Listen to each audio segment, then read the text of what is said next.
This podcast is brought to you by Reimagine Radio, the online radio station that aims to give you information on disability and music. My name's Graham Wyman, and I'm the program coordinator with the Vancouver Adapted Music Society. Today on the VAMS Artist Feature, I am joined by Danny Digger Dan Sloan and Lee Holand. Gentlemen, thank you for joining us today on the program. Yeah, thank you. Right. We got Lee with us. Yeah, this is a great thing. This is fantastic. I got my two favorite bass players are together, forming a string bass. Yeah. Well, gents, just to jump right into the questions, maybe you could tell me a little bit about how you both got into music and what were your first instruments? Yeah, Dan, you go first, brother. You go first, man. Okay, buddy. My first instrument was bass. I was better than both of you. Oh, Yeah, you were. And you're still playing bass? No. I was air guitaring at a party in grade 9, and it was Eddie Van Halen's Eruption. I used to, nobody could even air guitar that, right? So I looked like an idiot. But I just used to love and crowd around the music at these house parties we'd have, and I'd love to control the music. That would seem to be the goal of all my friends, is who could get to the stereo and own it. Right. So you could control the rotation. Mm-hmm. And I would hang out and air guitar by it, and somebody just said, why don't you actually play the real guitar? So I went and bought one, and I tried it out. It was fairly awkward, but I stuck with it. Yeah, it's been with you ever since. Yeah. And Leah, how about yourself? Yeah, well, right on. That's another same journey like anyone. I was maybe 5 or 6 years old. My dad and my family, my aunt, always liked kind of the rock and roll music. Always listened to Steve Miller, or Led Zeppelin. So I always wanted to be a musician. So I originally started with the accordion. Okay. I took accordion lessons when I was about 7 years old, but the instruments was just too cumbersome. So I kind of gave it up and tried the piano for a while. Didn't really do it, but eventually I met one of my best friends, Jamin Zacharias, and him and I started playing the guitars together when we were about 14. Okay. When we would just try, see if we could figure out the finger tapping solo for AC/DC's Thunderstruck or whatever, right? Yeah. Just that kind of stuff. So we just kind of, and it just went from there. So I always wanted to be a guitar player, but the band teacher was like, yeah, you should just play the baritone. So at that same time, I was in school band, and he got me playing the baritone. And eventually I had morphed over to the bass guitar and probably started playing that when I was about 17. But then I had a break because I joined the military. Right. And it wasn't until I got out of the military that I found my love for music again in my early 20s, when I really actually sat down and started to study music and dive into the theory, and met a lot of amazing musicians along my journey. Bob Larotte, one of the finest upright bass players in Canada. I ran into him, and I mentored him for 3 or 4 years. And I met another sound tech guy named Ron Whedon, who is amazing with putting music to the digital platform. So he taught me a lot. And and then I really dived into the acoustic guitar again to understand chord structure, so I could become a better bass player. And it kind of went from there. Yeah. Do you remember what your first bass was? Well, my first bass was I bought one of the Ibanez sound gears. Oh, okay. Yeah. Yeah. With active pickups, the pull push pots, and I went and bought myself the Yorkville 400 watt head, and their 200 watt 210 speaker system. Right. That's great. That was the first one that I had. Yeah. So how did you two first meet, and when did you start playing together? Lee, do you want to go take the lead? Yeah, well, I mean, this is kind of a really unique question for everyone here, because this is also really leads into the Penticton music scene at the same time. It's a double question because when I first moved to Penticton in 2009, I was an assistant winemaker out in a little winery in Armada called Hillside Winery, and I'd rented a place right downtown in the core. And there was, markets happening, Saturday farmers markets happening, and I managed to run into a couple of old musician friends, and we would go and busk there all the time, crank it up. I loved the markets for for this kind of paid rehearsals, but simultaneously there was a great little kind of like a little music club around the corner from this area called Voodoo's at the time. Okay. And there was some really neat, kind of open mic nights. And I think kind of just through the music scene, I'd heard about Daniel and our other friend Darren, and they were kind of a drummer guitar player, and it just kind of worked out. They found a keyboard player, and then I was the right fit for the upright bass, so we just started to do that. We weren't necessarily a band per se. We were a trio first at the markets. Okay. Darren had the remember he had the drumsticks with the what was it? The brushes? Bamboo. Oh, Yeah, bamboo. bamboo. The Yeah, wrap bamboo ones, and you just played upright bass, and I played guitar unamplified at one point, and eventually we kind of amped it up, and then Chris came a little bit later. Yeah, that's right. I remember first hearing about you at Artemis's house at a party. Oh yeah, right. I didn't. That's when I first heard about you, and she told me, I got a friend that you got to meet. His name's Lee, and I heard about he's a really good bass player. He's a great guy. So Artemis was kind of like the one that put you in my mind. Okay. Oh, And cool. Artemis is like, sorry, Lee, you go back to your. No, you go. I'm liking this. Yeah, guy. I don't have much more on it. It was at the party. I remember hearing about you there. Yeah. And I'm not sure if we jammed at a party first or if we jammed at Voodoo's. I'm not sure. I think we kind of jammed at Voodoo's because it was the best platform. Like there's a stage and all that, and we could jam there. And what was the what type of genres did you guys play? Pretty much. I don't even. I think we were, folk in my originals, right? Rock, folk, and originals. Yeah. We were having fun with like everything from Bob Dylan to the Tragically Hip for cover tunes, and then a lot of Daniel's Ocean Pearl, 5440, Ocean Pearl. We had fun with that. Yeah. And nice bass line on that one. Boom, dum, dum, dum, dum. And but check it out. If we're friends on Facebook, there's actually some really good pictures of the three of us jamming at the market. We had one photographer guy that really liked our style, and there might be a whole section of pictures of this particular time in our lives and when we were rocking out, just as the three-piece band, in front of the coffee house in downtown Penticton in the summertime. Okay. And Lee was the first person to put bass lines to my originals. Okay. Yeah. First time I heard them take shape Right. in a rhythm section format. Okay. So that was extremely exciting for me. Mhm. And he's not like he's into his bass. Like he thumps it. He does a lot of smacking on the side of it, just like how I do with the guitar. Right. So with acoustic guitar, so it really we had this really good rhythmic smacking. Like it was like really groovy. At the same time, I was in another really, really popular kind of a folk jazz band. Okay. A really good friend of mine. Her name is Danielle Savage. And I had originally met this girl years before, about 10 years before this music scene, because in Penticton there was kind of two musical scene blurps. Mm-hmm. One was in the early 2000s, and then it kind of fizzled off because the venues died. Right. And then it kind of came back because the venues reopened like that 2009, 2010 timeframe. Okay. Yeah. So this young girl, Danielle Savage, like I met her when she was 18. We were going to this one little coffee spot. It was called the Hog's Breath.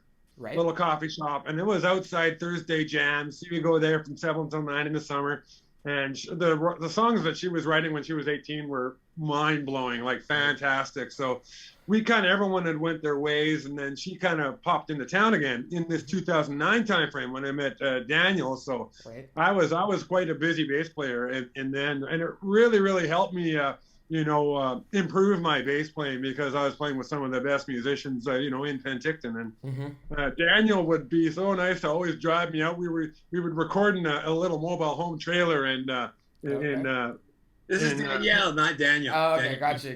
Yeah. I know. This is what it gets confusing. You're right. I'm in a band with Danielle and Daniel. Yeah. No, I'm going to Daniel's. No, I'm going to Danielle. And then they both wanted to call themselves Danny. That's why you never showed up on time. No. Yeah. Yeah, the gears. So I guess, do you guys remember what some of the originals you were playing on? Like in the sense that you had written Danny at that point? 10 Feet Tall.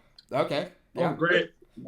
Yeah, that's Lee's favorite. Okay. Yeah, and like absolutely. anything like Love Sanatorium or Not Love Sanatorium, but we did Lines in Your Face. Yeah, okay, Yeah. that's what I was wondering too. Yeah. Come and Play with Me. Yeah. Yeah. I I don't know if the Vodka Duck was original or not, but I really like that one. Yeah. Yeah, that was original too. We did that one. But we did quite a few more covers, I think. Yeah. I had two tranches of songs, you could say tranches. Yeah. Yeah. Group that were written up there, about 15 of them, and then Okay. since then about 10, 12 here. Yeah. So Lee hasn't heard the second group as much, you know, No, of of songs course. that we do with Graham and Dave. No, that's just, cool. That's just Yeah, interesting to me so to see like that was like paved already before I even, had come on the VAMS scene or anything like that. Yeah. Yeah. And then you guys kind of mentioned a few of them, like the Voodoo, but like what are like some of the favorite venues that you guys played up in Penticton, or what were some of the fond memories from playing up there? Well, Voodoo's we did once as a unit, Okay. right? Wasn't it once? And we had the face painting. Yeah, Right? that's when that Mackie girl painted her. Yeah, That was a you- Halloween concert. Yeah. Right. You maybe tell, is that one of your favorite moments, or what's one of your favorite moments, Lee? Oh no! My favorite moment is when we got to play at the Vortex in Kelowna. Oh, That was my that was a fun venue. It was like your classic jam, big warehouse, Yeah. like 300 beautiful women, just people partying, and they managed to have one of those scissor lifts, that the guys go up when they're painting, Right. Yeah. Yeah. and then the drummer, they put the drums on this thing, so whenever the whoever band was playing would be drumming, and they'd go up and do their drum solo, and they come back down, and it was a multiple band night, so we kind of felt like we were part of the who's who. It was Right. kind of an invite only for the gig, for the being on the roster, right? So, Okay. or being in the queue, right? So Yeah. just because of Daniel and Darren's work in Kelowna, Mhm. before I'd met them, they had got to meet some of the who's who in Kelowna. I mean, I bet Daniel could go on more into this than me, but that was at Sean Mills's. yeah. Sean Mills was the host. He had a fiberglass company, and he had a Okay. big space in his fiberglass company where he'd throw these shows. Right. And Sean came up and said, well, "We really like what you're doing, like your sound." He was really into this. And it was the sound aspect too. It wasn't specifically speaking about the songs, or it was just the overall thing, what we had going. Yeah, no, we played with emotional content. Like we played it because we loved it. Right. Yeah, Mhm. yeah. And so like Darren was a very experienced drummer. He played with Wide Mouth Mason a little Oh, bit, really? Okay. Yeah. I just know. as sort of an alternate at one Right. point. Mm-hmm. He wasn't the regular, but he had road experience though.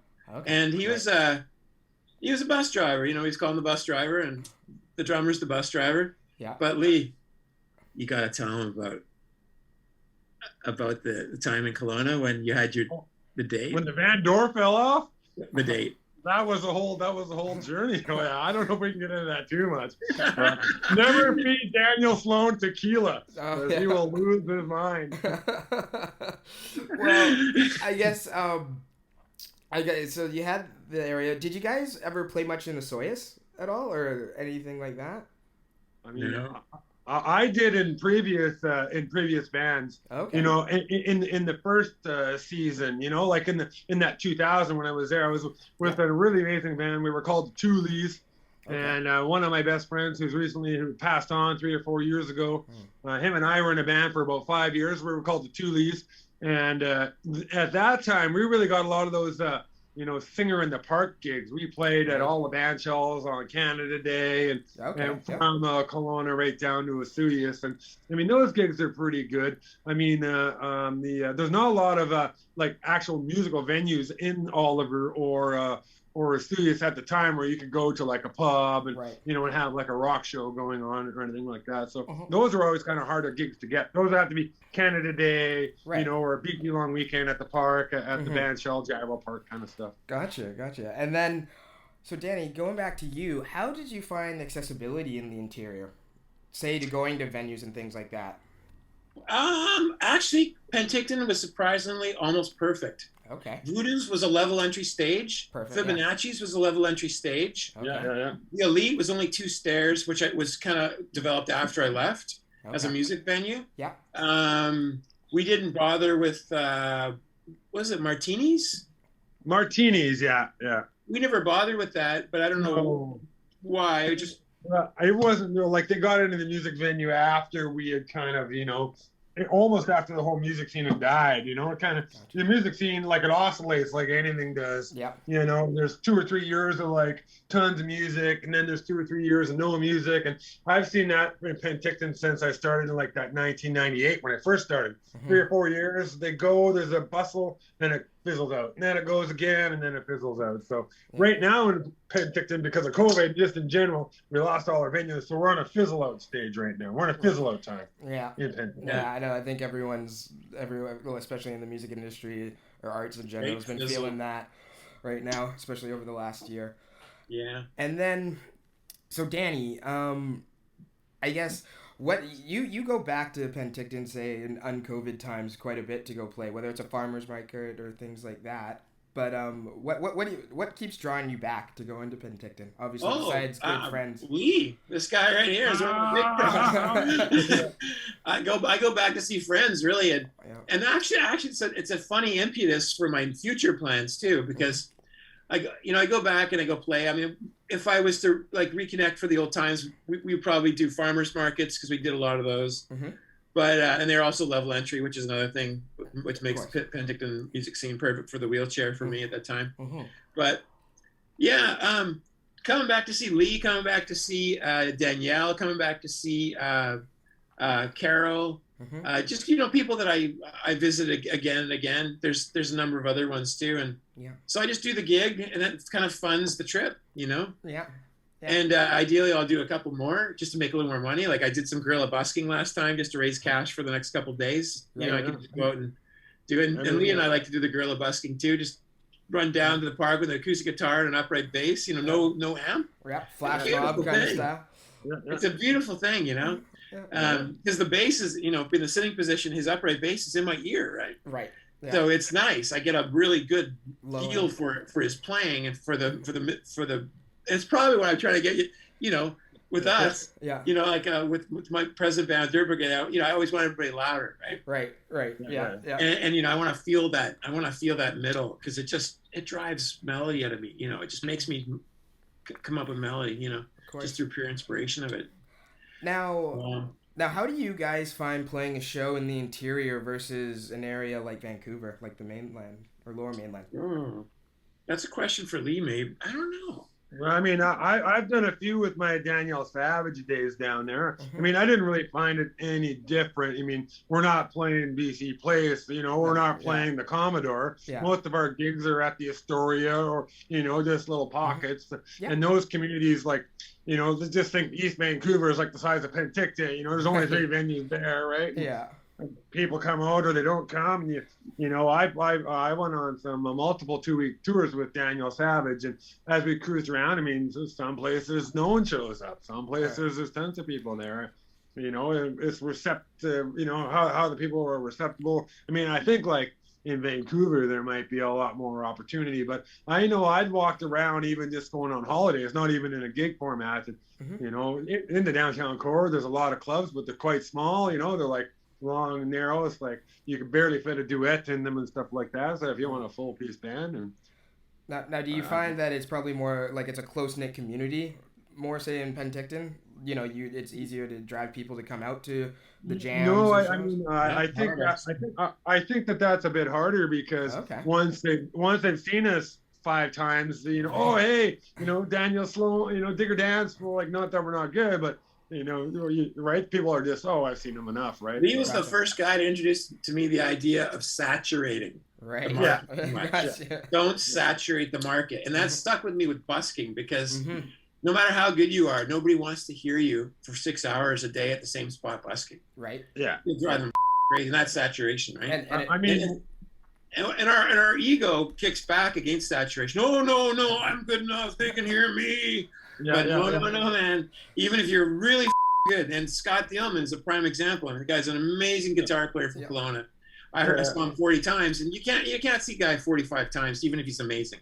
Yeah. I mean, you got to spread it out. And I'm not dissing Scott at all. He's one of my favorite musicians of all time. So yeah. So I was in Thank another. You for teaching me saturation, General Lee Majors, the Dirt Brigade. I was in another really cool jazz band as well. We were called the Van Horn Trio. Unfortunately, the drummer had died from a heart attack when he was 37. But we were really getting into the wine gig because we were like a jazz trio. Right. And we were like, that's a market that it's hard to saturate because there's 160 wineries. Right. So you can do 2 or 3 gigs in Naramata, and then you pop out to Penticton and do 2 or 3 gigs. So we were getting like $900 a pop, man. Right. A show for good 3 money. guys, man. Yeah, It was crazy. Good money. And That was good money. And we didn't have a singer. We didn't want a singer. We just did that background. You didn't get me into the wineries. Why didn't you get me into the wineries? No, I'm whining about it. He's not whining about it. yeah, well, exactly. So But sorry. yeah, so now in Penticton in the area, if you got the right gig, you can really hit the wineries, and they like live music on Saturdays, that kind of stuff. Right. Yeah. Right. Now, was there a particular show or event that you guys not played at, but say went to in Penticton that is really stuck with you? And what venue might have that been? Well, I went to a lot of shows. Most of the shows I went to were at Voodoo's. Okay. Lee was a regular at Voodoo's. He was often the only guy there. Yeah, yeah, absolutely. Yeah, like he was such a diehard. So Mhm. you should be the guy to answer this one. I think together as viewers, I'm not sure. I mean, I know I've seen so many bands at Voodoo's. I mean, the owner, Donna Flack, at the time, she was a music, like she loved the music, and she brought bands in all the time. Right. And I mean, one band that really, it was more like a singer-songwriter, and she's from Ontario, and her name's called Adelaide. Yeah. I've And heard. she is fantastic, and I got to see her in real time. I'd never heard of her before. One of the girlfriends that I was kind of seeing at the time was like, you got to come check out this girl. So Mhm. I went down there, and we were only 1 or 5 or 6 people in there at the time, but her music was so sexy and sultry and just had this slow groove, and she was playing multiple instruments at once, a beatbox thing and a keyboard, and I bought the album right away. I bought the album, got her to sign it. Still Nice. one of my favorite albums today. Produced by that Hockley Worksman. Is that his name? I wouldn't know the producer off the top of my Moxley head. Workman, I think that's Yeah, it. he's a Canadian singer-songwriter producer. Yeah. So Okay. Yeah. he produced most of the album, and it's fantastic. Okay. I think my standout show would be Blackberry Wood, Absolutely. because I just had never seen anything like that. It was like circus gypsy dance, Okay. Yeah. just Yeah. over the top, just like everybody's up. Nobody. I was even in the wheelchair, bouncing around the floor and stuff. And Yeah. it's just so much fun. And that tradition between Penticton and Blackberry Wood was, a pretty good one. They even had the Mentorians house one time. Remember? Oh yeah, they do lots of orchard parties there with that band. Absolutely. Yeah. They're a big band. They got saxophones and trumpets and trombones, and they're a very theatrical band as Right. well, right? So Mhm. Yeah. So much energy. Now, my last question that I have for the both of you, is there anywhere that we can find any recordings of you, Danny, and Lee playing together at this time? I don't even know. Is there anything on your SoundCloud? Or maybe if not, I believe, Danny, you've also talked about recording Lee at some point for your record, right? Oh yeah. Well, I'm in for that. We'll do that all the way. Yeah. Is there a studio down there? I don't think we really had the opportunity to record anything at the time. Really, Yeah. we're just like, I'd done a little bit of classic guitars. I'd started the process, but then the sound engineer did the recordings out of phase and my guitar. oh yeah. So I spent $500 for nothing, Yeah. and so I stopped at that point, and that was. I want to go on about that, but anyways, I wasn't happy about that, Yeah. and so that was my one little dip Mhm. into it, and then I was only there 3 years, and then the third year I spent in bed, the entire year in bed. Okay. So that kind of really wrecked us being able to do much, But And plus, you can- there was also some other shit. Sorry, man. Oh yeah. Yeah. Another one. Yeah, gentlemen, I just want to, thank you for joining us today on the VAMS artist feature. Very insightful. Got to learn a little bit more about the interior and kind of what the music scene was like. So, no, thank you very much. That was a pleasure. So awesome to be here. Thanks. I'd love to do it again sometime. This is fantastic. Yeah, no. Thank you. You know what? Yeah. We could do with Danielle Savage. She's here in town. Okay. And I told her you're on Zoom today. She's going to try to get out here to see you. Yeah, And Danielle, Graham, if you ever wanted to do a little extra on this podcast and add in another element, no, that'd be great. We could definitely do fabulous. round 2. Yeah. Get all you my guys. The 50th birthday is tomorrow. Yeah. No, oh, there you go, you old flirt. Yeah. Maybe tomorrow we'll look up there, me, you, and Danielle, and I'm sending you hair dye. That's it, man. A polishing kit. There you go. All right, gents. Well, thank you very much. And to all our listeners out there, stay safe and keep that music flowing.